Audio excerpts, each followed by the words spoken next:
Please welcome Morgan Adamski.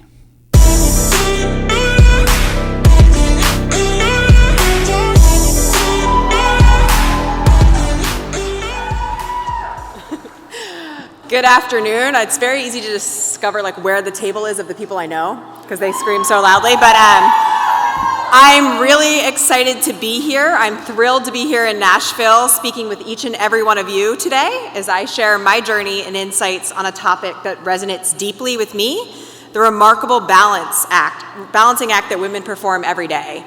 I had the opportunity to come a couple of years ago to WiCyS and do a keynote speech. It was a couple of months after I accepted my job at the National Security Agency as a senior exec, and I talked about why I was so passionate about national security in the role that I was seeking to perform. At NSA, we have two distinct functions, right? We have our foreign intelligence mission and we have our cybersecurity mission. We make and we break codes. But one of the most important things that we do in the cybersecurity mission that I just was extremely passionate about is that we ensure that we secure the communications that protects every single warfighter. That is a really cool mission. It is something that I'm passionate about in bringing people home to their families, but I knew it was something I didn't fully understand. And so pursuing my job in national security was something that I embarked on. I've been at the National Security Agency for 16 years. And so professionally, I am the chief of NSA Cybersecurity Collaboration Center. I've been in that role for 4 years now.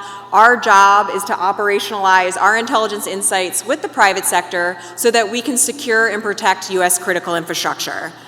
But at home, I'm a former college athlete, I'm a wife, and most importantly, good news, I'm a mother to two incredible kids that drive me crazy. And so in this fast-paced world that we live in, women are often tasked with juggling multiple roles and responsibilities, from excelling in our careers to nurturing our families and pursuing our passions. The demands on our time and energy can seem overwhelming. Yet despite these challenges, I firmly believe that women can do it all. As a professional, I've faced my fair share of obstacles and challenges, but through adaptability and perseverance, I've been able to carve out a successful career for myself, all while striving to maintain a healthy work-life balance. And as a former athlete, I understand the importance of preparation and teamwork. The lessons I learned on the lacrosse field back in college have translated seamlessly into my profession and personal life, helping me to navigate the ups and downs. And as a mom, I'm constantly inspired by the fact that we have to have detailed planning, problem solving, and creativity of anytime we take our kids out publicly, which I know is one of those huge acts that we have to do. Do we have snack bags? Do we have iPads? What happens if just all chaos breaks loose and we can no longer find them? How do we track them down? And so I see many of these life skills pop out through my days in the office. Skills like adaptability, perseverance, preparation, teamwork, and detailed planning, to name a few. These are all skills that are significant in our daily lives, but also imperative to cybersecurity professionals alike. So how do all of these skills translate to national security? So one of the things that I want to talk to you today is about what does the current cyber threat landscape look like? Our adversaries and cyber criminals continue to push the limits in cyberspace, creating more national security threats than we've ever seen, and they're doing it at scale.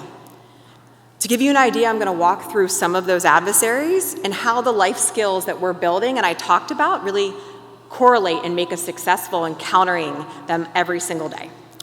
So the People's Republic of China, that is the pacing threat for the National Security Agency, the Department of Defense, and the US government. It is enduring and persistent. They are brazen and bold. They play the long game. They looked for unlocked doors and networks to gain access and wait for the opportunity to walk in and act like they own the place. If you've seen a lot of US government officials, we've talked recently about the PRC cyber actors that have pre-positioned on US critical infrastructure, not for espionage, but to create a disruptive or destructive effect to cause societal panic. Just think about that as cybersecurity professionals, where at the time of the choosing, these actors can essentially take down the critical services that we care the most about. Nation-state actors such as the Chinese are okay with getting caught. They back up, they wait, and they try again. It's kind of like toddlers. Or they double down on their efforts to get as much information as they can before they're kicked out of the networks. Well, they don't mind getting caught. They don't like being named. And so with our amazing partners at FBI and CISA and industry, we regularly publish unique, timely, and actionable cybersecurity guidance that calls them out. Calling out that malicious activity hardens our defenses. We're able to tell net defenders in the US and allied governments, critical infrastructure, and private sector organizations where to look, where to prioritize, and how to strengthen their defenses. So let's pivot now and talk a little bit about Russia. Russia views cyber disruption as a foreign policy lever to shape the decisions of other nations. They remain a persistent and multi-pronged threat as they continue to refine their tools for cyber espionage, disruption, destruction, influence, and disinformation campaigns. They continue to work globally to undermine US interests and sway traditional allies from exclusive or prioritized economic military relations with the United States. They continue to attack Ukraine in a hybrid war. Their cyber attacks have expanded to include critical infrastructure, public utilities and services, as well as media websites and information spaces. Ransomware. Can't go anywhere without talking about ransomware. So D&I Haynes, in the annual threat assessment that she delivered to Congress this year, talked about the massive increase in ransomware attacks, which is up 74% in 2023 from 2022, and is primarily targeting US entities. Ransomware organizations are criminal organizations intent on making money and are often benefit from safe haven afforded by foreign governments. They make us all potential targets, requiring the intention and investments in security. As long as there are money to be made, we can expect ransomware actors to target the vulnerable. So how does all the skills that we are building, both in our professional and personal lives, translate to national security in the threat landscape that we're dealing with today? So I'm going to go back to some of the things that my colleague Lisa Einstein referenced earlier this morning. So one of the main things I want to talk about is resilience. Setbacks, failures are a part of life, and they are definitely a part of cybersecurity. But how you respond to these things define your character. How you get up, dust yourself off, and are willing to go back at that adversary who has come at you every single day is really what's going to make you a successful cybersecurity professional. Innovation. The one thing I love about coming to this conference and hearing women talk about how they are passionate about what they're learning at school or how they discovered some new technique or tradecraft in their cyber studies is that we're always looking for ways to shake things up. Change the game, do things better. Cybersecurity is often a game of risk management. Security isn't something you buy, though, it's something that you do. And so if you can assess risk, okay, if I know that I'm going to take this risk, I'm going to connect these systems, and it will create potentially a mechanism or a pathway for our adversaries to exploit. However, I'm aware of it, and I know how to mitigate it. That will make you extremely successful. I would describe my life in cybersecurity and national security as beautiful chaos. There are 100 things going on, new incidents happening, but when you have an amazing team like the one that I do and that we have across the US government, the chaos quickly becomes clarity. And you understand how to break down the problem, put solutions in place, and really get to the outcome that you're seeking to do.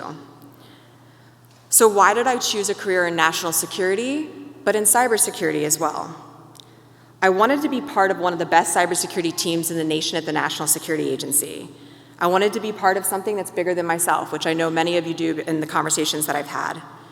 And I wanted to make sure we could bring as many warfighters, allies, people that we love home. And so in closing, right, as I look around this room, women often find themselves facing uphill battles. However, looking, I can see that the key to overcoming those obstacles lie within each and every one of us. By supporting, mentoring, and advocating for each other, women can and will continue to defy expectations. So with that, I'm going to go ahead and close, but I would like to say just how excited and impressed I am with the talent, the people, and the connections that I've made at this conference, and the enthusiasm that I will be brought to both the private sector as well as US government agencies with all of you cybersecurity professionals. So have a fantastic conference, and thanks so much for having me.